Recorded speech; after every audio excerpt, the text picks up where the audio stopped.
আকাশবাণী খবর পড়ছি নমামি বসু। প্রথমে বিশেষ খবর। প্রধানমন্ত্রী নরেন্দ্র মোদী বলেছেন, নলবাহিত পানীয় জল সরবরাহের ফলে দরিদ্র পরিবারগুলির স্বাস্থ্যোন্নতি সম্ভব হবে। জলবায়ু পরিবর্তন মোকাবিলার লড়াই সুসংহত, সর্বাত্মক ও সব দিক থেকে হওয়া উচিত বলে প্রধানমন্ত্রী জানিয়েছেন। G20 শীর্ষ সম্মেলনের দ্বিতীয় দিনের ভাষণে তিনি বলেন, কোভিড পরবর্তী সময়ে আরও ভালো বিশ্ব প্রশাসন সুনিশ্চিত করতে বহুপাক্ষিক সংগঠনগুলির সংস্কারের প্রয়োজন। সৌরশক্তি উৎপাদনের সরঞ্জামের ক্ষেত্রে স্থানীয় নির্মাতাদের স্বার্থ সুরক্ষায় ভারত সীমা শুল্কের জায়গায় সেফগার্ড বা রক্ষা কবচ শুল্ক আনতে চলেছে। কোভিড পরিস্থিতি মোকাবিলায় সাহায্য করতে কেন্দ্র হিমাচল প্রদেশ, পাঞ্জাব এবং উত্তরপ্রদেশে উচ্চ পর্যায়ের দল পাঠিয়েছে। এদিকে দেশে আরোগ্যের হার পৌঁছেছে 93.69%। ডোমিনিক থিয়েমকে হারিয়ে চতুর্থ বাছাই ড্যানি মেদভেদেভ নিটু এটিপি ফাইনালের খেতাব জয় করেছেন। করোনা সংক্রমণ এড়াতে মাস্ক পরুন ও ঠিকভাবে পরুন, 2 গজ দূরে থাকুন, নিরাপদ দূরত্ব বজায় রাখুন, হাত ও মুখ পরিষ্কার পরিচ্ছন্ন রাখুন। আসি বিস্তারিত খবরে।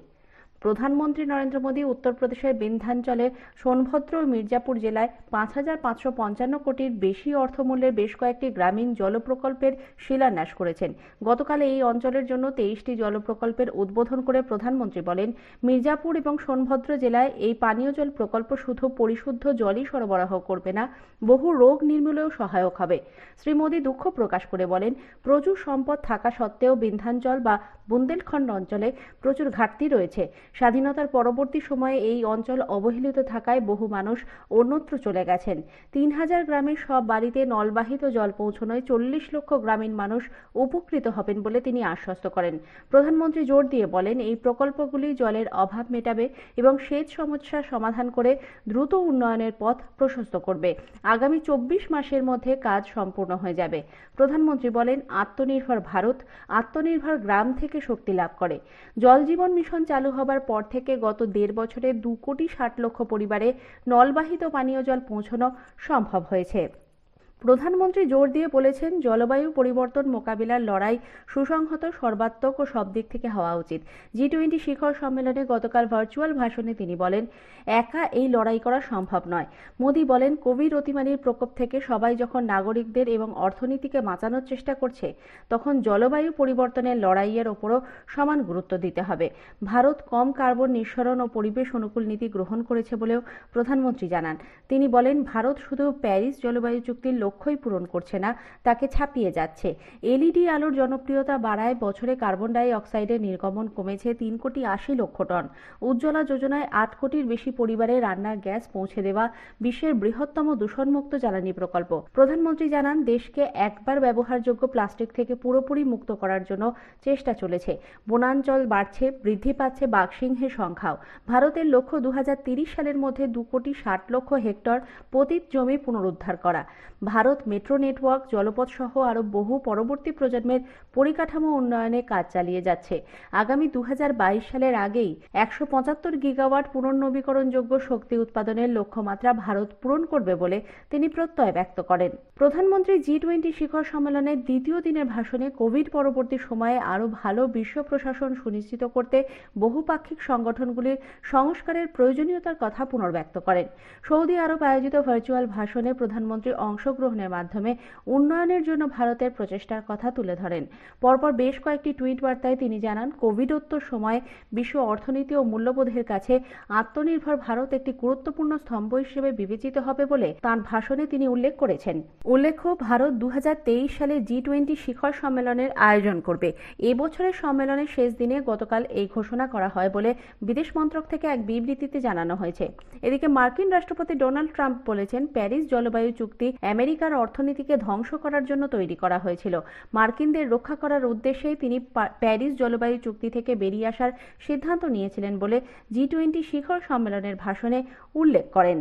সৌরশক্তি উৎপাদনের সরঞ্জামের ক্ষেত্রে স্থানীয় নির্মাতাদের স্বার্থ সুরক্ষায় ভারত সীমা শুল্কের জায়গায় সেফগার্ড বা রক্ষা কবচ শুল্ক আনতে চলেছে। পুনর্নবীকরণযোগ্য শক্তি দপ্তরের কেন্দ্রীয় প্রতিমন্ত্রী R.K. সিং আকাশবাণীকে এক একান্ত সাক্ষাৎকারে জানিয়েছেন, কিছু দেশ অত্যন্ত কম দামে এই সব সরঞ্জাম বিপুল পরিমাণে ভারতে পাঠানোয় এদেশে স্থানীয় নির্মাতারা শেষ হয়ে যাচ্ছেন। ভারত চায় সৌরশক্তির ক্ষেত্রে বায়ু শক্তির মতোই রপ্তানি প্রসারিত করতে।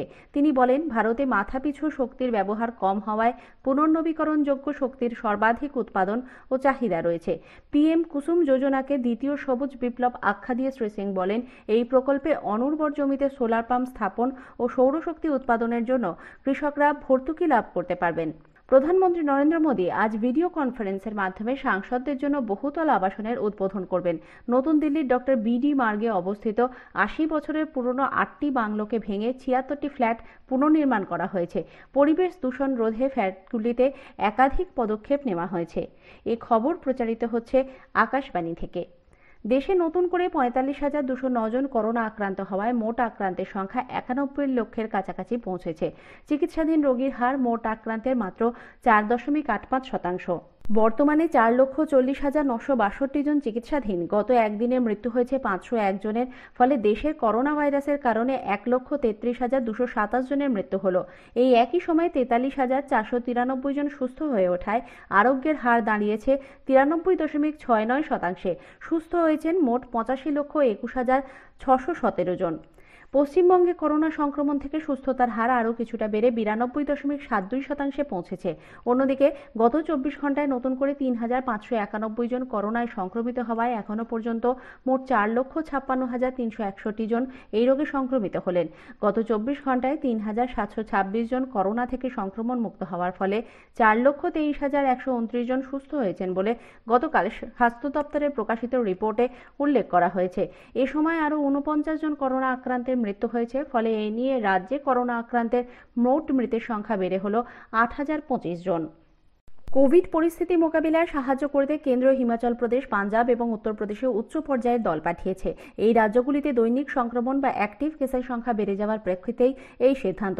3 সদস্যের দলটি অধিক আক্রান্তের জেলাগুলি পরিদর্শন করে কার্যকরভাবে পরিস্থিতি মোকাবিলার পথ নির্দেশ করবে। সময়মতো পরীক্ষা ও উপযুক্ত চিকিৎসা প্রদানের ক্ষেত্রে উদ্ভূত সমস্যাগুলিও তারা খতিয়ে দেখবেন। উত্তরাখণ্ডের রাজ্যপাল বেবি রানী মৌর্যের করোনা পজিটিভ রিপোর্ট এসেছে। গতকাল টুইট করে তিনি নিজেই কথা জানান। ক্রমবর্ধমান করোনা সংক্রমণের প্রেক্ষিতে রাজস্থানের কিছু শহরে নৈশকালীন কারফিউ জারি করা হয়েছে। অতি প্রয়োজনীয় এবং জরুরি পরিষেবা ছাড়া জয়পুর, যোধপুর, কোটা, বিকানির, উদয়পুর, আজমের, আলওয়ার এবং ভিলওয়াড়ায় রাত 8টা থেকে পরদিন সকাল 6টা পর্যন্ত বাড়ির বাইরে বেরোতে নিষেধ করা হয়েছে। সব বাজার, রেস্তোরাঁ, শপিং মল, ব্যবসায়িক প্রতিষ্ঠান সন্ধ্যে 7টার মধ্যে বন্ধ করে দিতে হবে। যে কোনো রাজনৈতিক, সাংস্কৃতিক, ধর্মীয় ও বিয়ে সহ সামাজিক অনুষ্ঠানে সর্বাধিক 100 জন অংশ নিতে পারবেন। মাস্ক না পরার জন্য জরিমানার পরিমাণ 200 টাকা থেকে বাড়িয়ে 500 টাকা করা হয়েছে। কেন্দ্রীয় স্বাস্থ্যমন্ত্রী ডক্টর হর্ষবর্ধন বলেছেন, করোনা প্রতিষেধক খুব শীঘ্রই বাজারে চলে আসবে এবং আগামী কয়েক মাসের মধ্যে আক্রান্তের সংখ্যা উল্লেখযোগ্যভাবে কমতে শুরু করবে। গতকাল ভিডিও কনফারেন্সের মাধ্যমে বস্টনের centre for health and human ডেভেলপমেন্টের ভাষণে তিনি সামনের সারিতে কাজ করা চিকিৎসক ও নার্স সহ সমস্ত স্বাস্থ্যকর্মীদের কুর্নিশ জানিয়ে কোভিড মোকাবিলায় ভারতের পন্থা পদ্ধতির কথা বিস্তারিত আলোচনা করেন। তিনি বলেন, আধুনিক চিকিৎসা বিজ্ঞানে অ্যান্টিবায়োটিক থেকে শুরু করে জরুরি পরিষেবা, অস্ত্রোপচার, প্রতিষেধক ও টিকার ব্যাপারে ভারত প্রভূত উন্নতি করেছে। সম্প্রতি টেলিমেডিসিনের মাধ্যমেও দেশে চিকিৎসা চলছে বলে তিনি উল্লেখ করেন। জম্মু কাশ্মীরের সাম্বা সেক্টরের আন্তর্জাতিক সীমানা সংলগ্ন এলাকায় সীমান্ত সুরক্ষা বাহিনী বিএসএফ এর জওয়ানরা একটি মাটির নিচ দিয়ে যাতায়াতের জন্য সুড়ঙ্গ মুখের সন্ধান পেয়েছেন। আকাশবাণী সংবাদদাতা জানাচ্ছেন, প্রহরারত জওয়ানরা সুড়ঙ্গটি দেখতে পান এবং সীমান্ত পেরিয়ে জঙ্গি অনুপ্রবেশের জন্য এটি ব্যবহার করা হতে পারত বলে মনে করা হচ্ছে। প্রাথমিকভাবে সন্দেহ, গত বৃহস্পতিবারের সেনা অভিযানে নিহত 4 জৈশ-ই মোহাম্মদ জঙ্গি এই সুড়ঙ্গের মাধ্যমেই পাকিস্তান থেকে এদেশে প্রবেশ করেছিল। কর্ণাটকের প্রাক্তন কংগ্রেস মন্ত্রী রোশন বেগকে সিবিআই গ্রেপ্তার করেছে। 4,000 কোটি টাকার অর্থ তছরূপের দুর্নীতিতে জড়িয়ে থাকার অভিযোগে তাকে গ্রেপ্তার করা হয়। সিবিআই আধিকারিকরা জানিয়েছেন, নির্দিষ্ট তথ্য প্রমাণের ভিত্তিতে রোশন বেগকে ডেকে পাঠানো হয়েছিল। এদিকে মুম্বাই আদালত কৌতাকাভি নেত্রী ভারতী সিং ও তার স্বামী হর্ষ লিম্বাচিয়াকে গতকাল 4 ডিসেম্বর পর্যন্ত জেল হেফাজতের নির্দেশ দিয়েছে। বাড়িতে গাঁজা রাখার অপরাধে মাদক নিয়ন্ত্রণ সংস্থা এনসিবি তাদের গ্রেপ্তার করে। চতুর্থ বাছাই রাশিয়ার ড্যানি মেদভেদেভ নিটো এটিপি ফাইনালের খেতাব জয় করেছেন। লন্ডনে গতকাল প্রায় 3 ঘন্টার লড়াইয়ে মেদভেদেভ 4-6, 7-6, 6-4 বিশ্বের 3 নম্বর অস্ট্রিয়ার ডমিনিক থিয়েমকে পরাজিত করেছেন। গোয়ার ফতোরদা স্টেডিয়ামে গতকাল আইএসএল ফুটবলে এফসি গোয়া ও বেঙ্গালুরু এফসির ম্যাচটি অমীমাংসিতভাবে শেষ হয়েছে।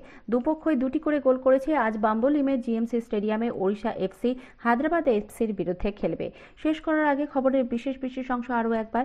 জলবায়ু পরিবর্তন মোকাবিলার লড়াই সুসংহত, সর্বাত্মক ও সব দিক থেকে হওয়া উচিত বলে প্রধানমন্ত্রী নরেন্দ্র মোদী জানিয়েছেন। দেশে কোভিড-19 থেকে আরোগ্যের হার পৌঁছেছে 93.69%। খবর শেষ হলো।